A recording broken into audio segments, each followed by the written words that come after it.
My name is Josh Orrantia. I live in Southern California. I've been a raw vegan for since basically January 1st, 2010 is when I finally put what I had been learning, my education and my desire to change my life came to an intersection, and I started moving forward at that point. Beautiful, Josh. You want to kind of describe your health history and what kind of state were you in physically and mentally prior to adapting an 80-10-10 style of life? Sure, absolutely. Before I became a raw vegan, I probably was pretty close to 300 pounds. So this would be a good 100 pounds more than I am now. I was somebody who was fortunate with what would be considered pretty good genetics, meaning that every time I went to go get a physical, my blood work always came back more or less in the normal area. And I always had what would be considered low blood pressure. But as I got older in my life, those numbers didn't come back quite so favorably all the time. And I was starting to get to that point where my lifestyle of being a standard American diet food eater was starting to have effect on my health.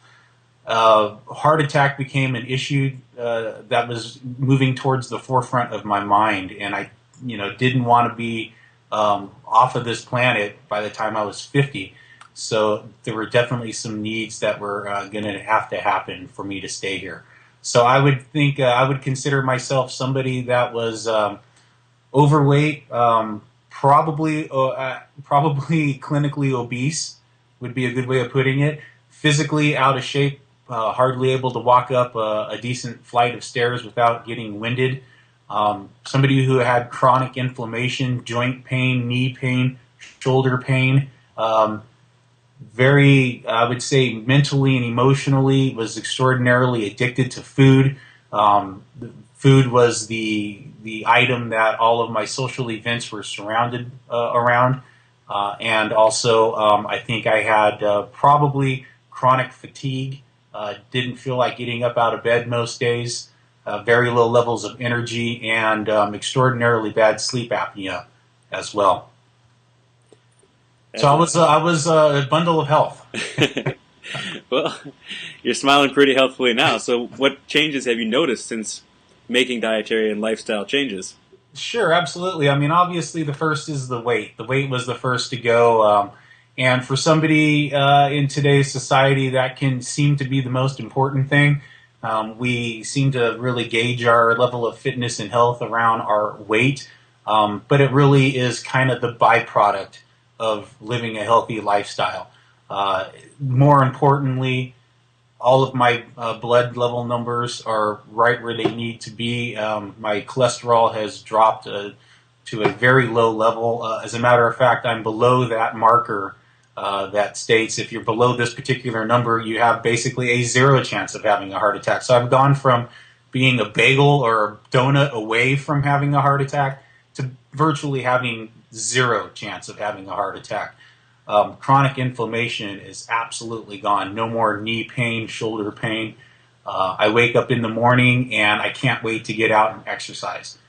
So I've gone from barely being able to walk up a flight of stairs to being able to go perform at a level that I feel is quite high for anybody, not just somebody that's 40 now, but for anybody. And I'll take any youngster out there on the road with me and show them what I can do.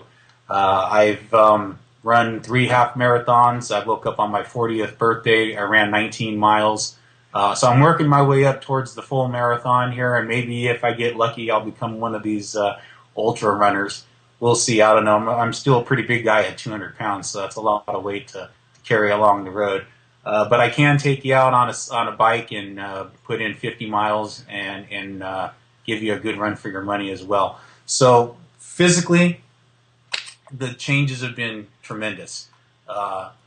Being able to know that I can go out and perform that way, come home, refuel my body the way that it needs to be refueled, get the sleep that I need to sleep, and then wake up that next day and know I can do it all over again has been incredible. Recovery times are so short, and the ability to repeat over and over and over again without having to take a day off is amazing. Here we go. One of my biggest fitness accomplishments is being able to go out and run 45 days in a row, which I did, completing 259 miles.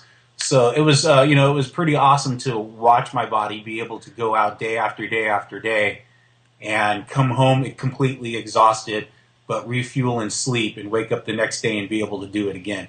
So it really opened my mind to everything that's possible with an 80-10-10 diet, with a low-fat, raw vegan lifestyle, living within the principles of natural hygiene. Honestly, the sky is the limit. You can almost do anything that you want.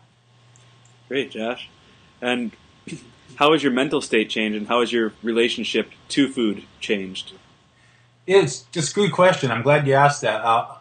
So many of the psychological ties to food that I used to have disappeared. So much of what I thought was socially the right thing to do, again, being centered around food, has now just become centered around the people. There were a lot of people that were very concerned that if I ate this way, that they wouldn't be able to enjoy having a family meal or a family event with me because I wouldn't partake in what they were eating or what they were drinking anymore. And what we found is that, it doesn't really matter what food is on the table or what drink is in my glass. As long as I'm there, it's about the conversation that we're having. And the beautiful thing about all of this is after you become or switch to this lifestyle, the amount of self-love that you give yourself being a low-fat, raw vegan, the emotions that you receive from making yourself the best that you can gives you a bigger heart, makes you a better person, and then really gives you the opportunity to give back at a higher rate. So if anything, in my personal opinion, all the experiences that I have with people around me now are better than they used to be. And doesn't have to be about the food anymore. So I'm a person that is definitely more full of love because of this lifestyle, who's more compassionate because of this lifestyle, who understands that there's a greater calling to my life, that there's more connectedness in this world, and that we all need to just kind of stop and slow down and look at one another and, in a certain sense, give each other an emotional hug and to just be available and connect. Now, Josh, you avoided a pitfall that many people who adopt this lifestyle have fallen into of losing some of their social connections or losing the social ties. How were you able to maintain such peaceful relationships and avoid judging others and keep those peaceful situations at mealtimes? You know what? That's actually something that I think takes a little bit of time to do. I think, fortunately enough, the family that I have, we all have a pretty strong tie because there were those times where there was a lot of judgment on the table, and you have to be strong enough to understand that it's not a personal attack on who you are or what you're doing.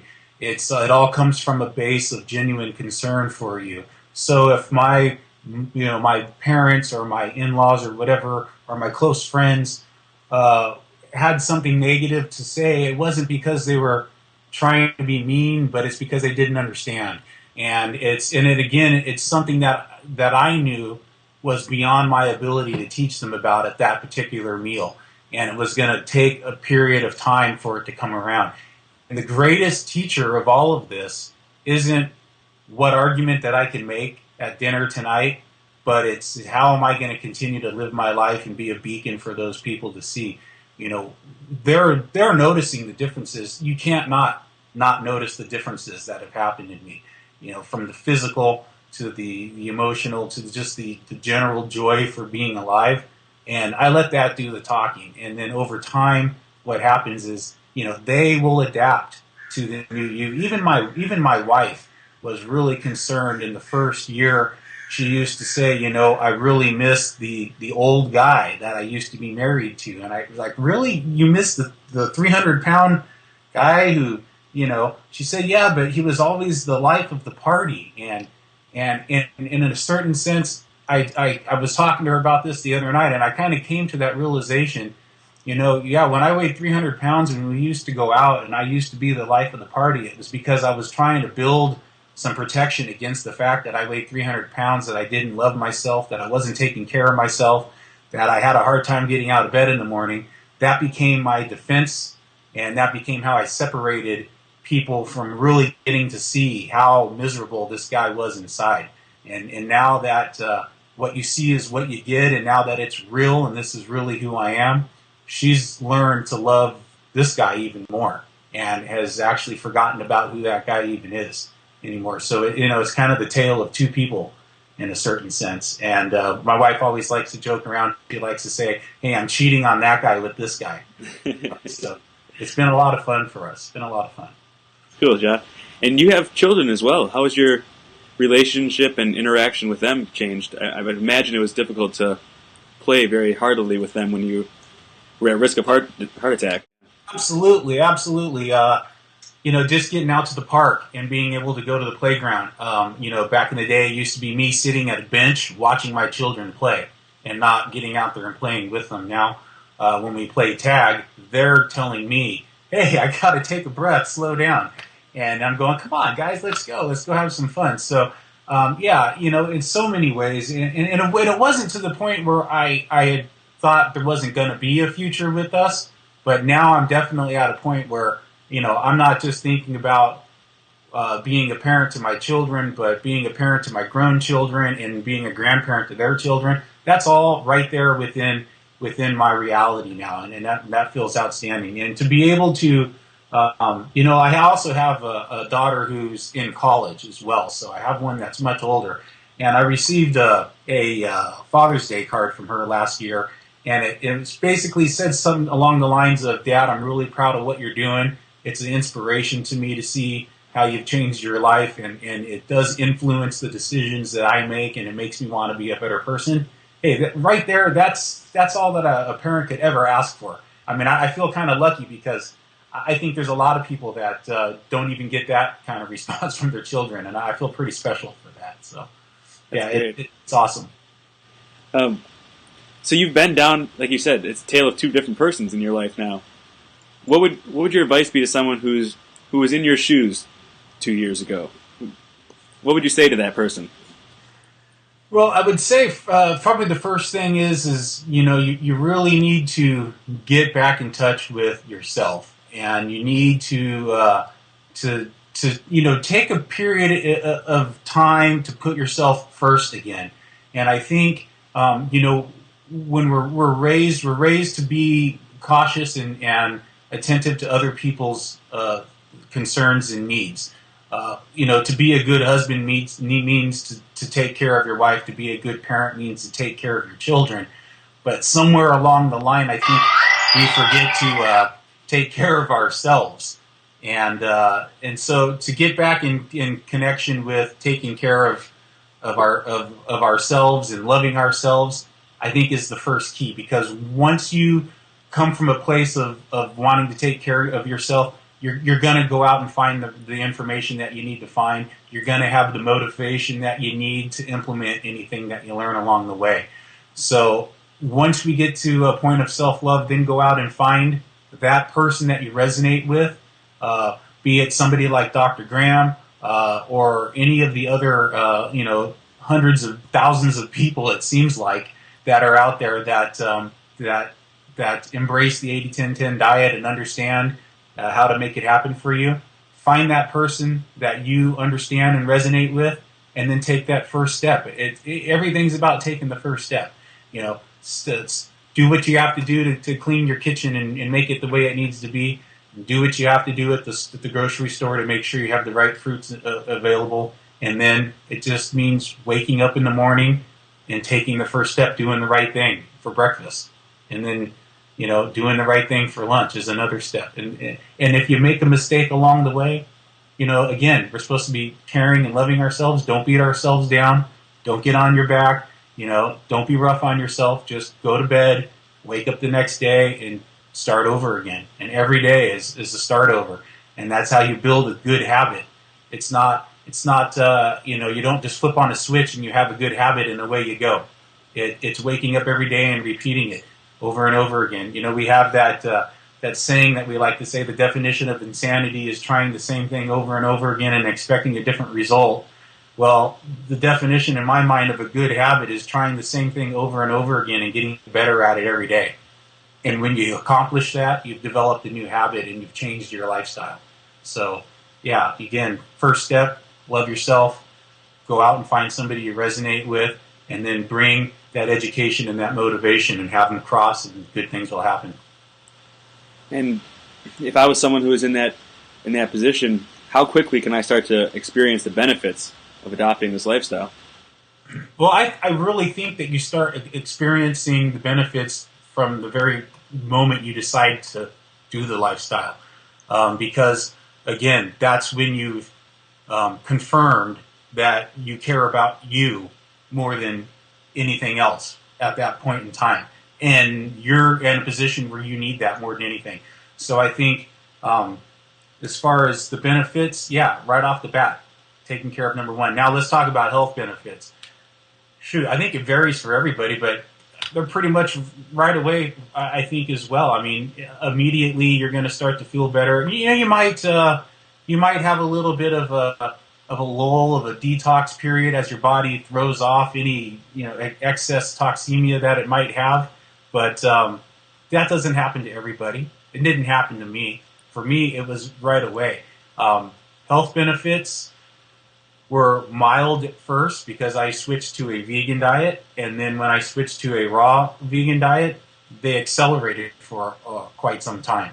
Now that I've been here for a few years, my level of health and the benefits that I experience are so great all the time that I hardly notice them anymore. It's not about waking up every day and saying, oh man, I feel great today. It's about waking up every day and saying, man, I feel normal today, because this is what normal was supposed to be.